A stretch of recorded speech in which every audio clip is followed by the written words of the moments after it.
പിന്നെന്താണ് വിശേഷമല്ല എല്ലാവർക്കും സുഖമല്ല. പിള്ളേരെല്ലാം എന്തായിരുന്നു സാറിലുണ്ടാ പഠിക്കുന്നെല്ലാം ഉണ്ടാ. പിന്നെ ചൂടല്ലേ ഇപ്പോൾ. വേറെന്ത് വിശേഷമെല്ലാം ഉണ്ട്?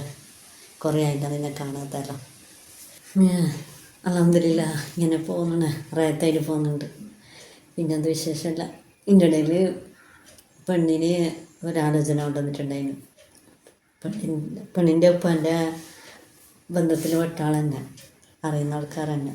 അപ്പോൾ പെണ്ണിനെ കൊണ്ടുവന്നിട്ട് പിന്നെ പെണ്ണിനോട് പറഞ്ഞിട്ട് നമുക്ക് ഓർ വന്നിട്ട് കണ്ടിട്ട് ഓർക്ക് ഇഷ്ടപ്പെട്ട പെണ്ണ് പറഞ്ഞ് എനിക്ക് വേണ്ട, എനിക്ക് പഠിക്കണം, പഠിച്ചിട്ട് എനിക്ക് ജോലി കിട്ടാതെ എനിക്ക് മംഗലം കഴിക്കണ്ട, വേണ്ടാന്ന് ഒരേ വാശിക്കുന്നതെന്ന് പറഞ്ഞു. പിന്നെ അങ്ങനെ അത് വേണ്ടാന്ന് ഒഴിവായിട്ട് പോയി. നീ എന്താണ് തന്നെ നിൻ്റെ മോക്ക് ഇപ്പം മംഗലം കഴിക്കാനുള്ള പ്രായമുണ്ടായ എനിക്ക് മിണ്ടാതെ പോവാ. ഇപ്പോഴേ അതിനെ കെട്ടിച്ചിട്ടൊന്നും വിടണ്ട, പഠിക്കുന്നത് അത് പഠിക്കട്ടെ, പഠിച്ചിട്ട് നല്ല പണിയെല്ലാം കിട്ടിയിട്ട് എന്നിട്ട് ഓൾക്ക് ഇഷ്ടപ്പെടുമ്പോഴത്തേക്ക് ഓൾക്ക് തോന്നുമ്പോഴത്തേക്ക് മംഗലം കഴിച്ചിട്ടാൽ മതി. അല്ലാതെ ഇപ്പം മംഗലം കഴിക്കേണ്ട ആവശ്യമൊന്നുമില്ലല്ലോ. ഇത്ര ചെറിയ പെണ്ണല്ലത്. എനിക്ക് എങ്ങനെ തോന്നി ഇത്ര ചെറുപ്പത്തിലെ ഡബിളാക്കിയിട്ട് കൊണ്ടുവരാൻ? ഇത് കാലം പണ്ടത്തെ കാലമൊന്നുമല്ല മോളെ. പണ്ടാന്ന് 15 വയസ്സ് 16 വയസ്സിലെല്ലാം പ്രായപൂർത്തിയാവാത്ത പിള്ളേരെ നമ്മളെ ഉപ്പാൻ്റെയും ഉമ്മാൻ്റെയും താല്പര്യത്തിനനുസരിച്ചിട്ട് മംഗലം കഴിച്ചിട്ട് വിടുന്നത്. അപ്പം അങ്ങനെയൊന്നും വിട്ടാൻ പറ്റാല്ല മോളെ. അപ്പം അതിനെല്ലാം ഒരു ഇതുണ്ട്, അവനെല്ലാം കാലമുണ്ട്. ഓർക്കായിട്ട് തോന്നണോ മംഗലം കഴിച്ചിട്ട് ജീവിക്കണമെന്നുണ്ട്, ഓർക്കായിട്ട് തോന്നണം. ഇതുവരെ പഠിക്കട്ടെ, പഠിച്ചിട്ട് ജോലി കിട്ടുന്നുണ്ടെങ്കിൽ അതിനനുസരിച്ച് ജീവിക്കട്ടെ, എന്നിട്ട് മതി ബാക്കിയെല്ലാം കാര്യം. ഇപ്പോഴേ മംഗലം കഴിക്കാനൊന്നും പുതിയാപ്പിളാക്കിയിട്ടൊന്നും കൊണ്ടുവരണ്ട. അതിനാണ് അത് നല്ല കാര്യം പെണ്ണ് പറഞ്ഞത്. അങ്ങനെ അതന്നെയാണ് ഞാൻ എനിക്ക് ഇഷ്ടമൊന്നും ഉണ്ടായിട്ടില്ല. പഠിക്കുന്നില്ല, പഠിക്കിട്ട് വിചാരിച്ചിട്ട്. ഇപ്പോൾ എന്താ പറഞ്ഞാൽ ഡിഗ്രി ഫസ്റ്റ് ഇയർ കഴിയുന്നതല്ല ഇക്കുറി, ഈ കൊല്ലാകുമ്പോഴത്തേക്ക്.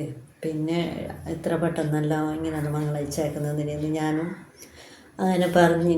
അപ്പം എല്ലാവർക്കും എന്നോട് ഉള്ളതാണ് പിന്നെ പെണ്ണു പിള്ളേരെ ചെറുപ്പത്തിലെ മംഗലം കഴിച്ചേക്കണം, അങ്ങനെയാണ് ഇങ്ങനെ വേണം, നീ എൻ്റെ ചെറുപ്പത്തിലെ മംഗലം കഴിഞ്ഞിട്ട് വന്നിട്ടേന്ന്. അതിന് ഞാൻ പെണ്ണിനോട് ഈ കാര്യം പറഞ്ഞിട്ട് പെണ്ണ് പറഞ്ഞിരിക്കും പോയടെ, എനിക്കിപ്പം മംഗലമൊന്നും വേണ്ട, എനിക്ക് പഠിക്കണം, പഠിച്ചിട്ട് നല്ലൊരു പണി കിട്ടിയിട്ടല്ലാതെ എനിക്ക് മംഗലം കഴിക്കണ്ട.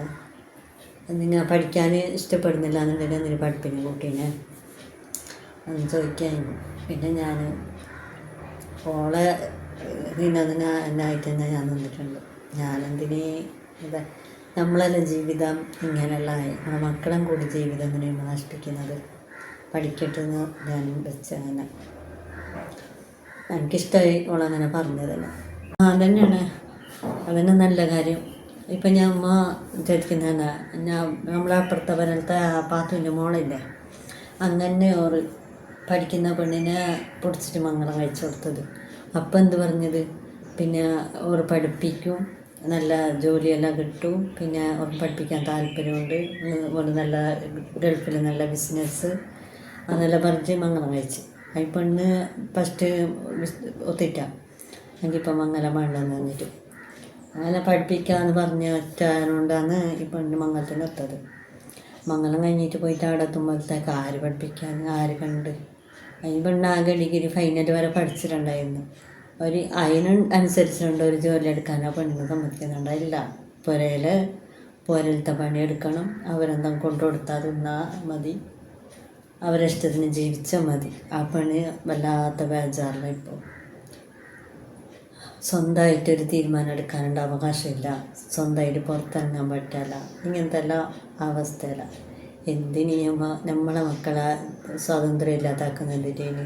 അതിന് മംഗലം കഴിച്ചില്ല എന്നുണ്ടെങ്കിലും അവർക്ക് അവരെ സ്വാതന്ത്ര്യത്തോടെ ജീവിക്കാൻ പറ്റുമല്ലോ.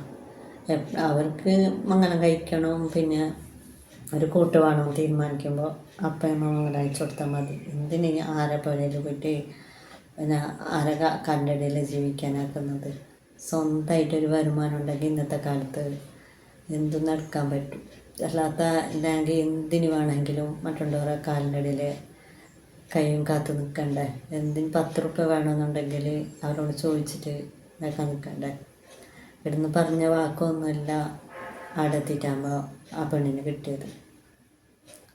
അതാണ് ഞാൻ പറഞ്ഞത്, പഠിച്ചിട്ട് സ്വന്തം പണിയിൽ സ്വന്തം കാലിൽ നിൽക്കട്ടെ, എന്നിട്ട് മതി ബാക്കി എന്തും.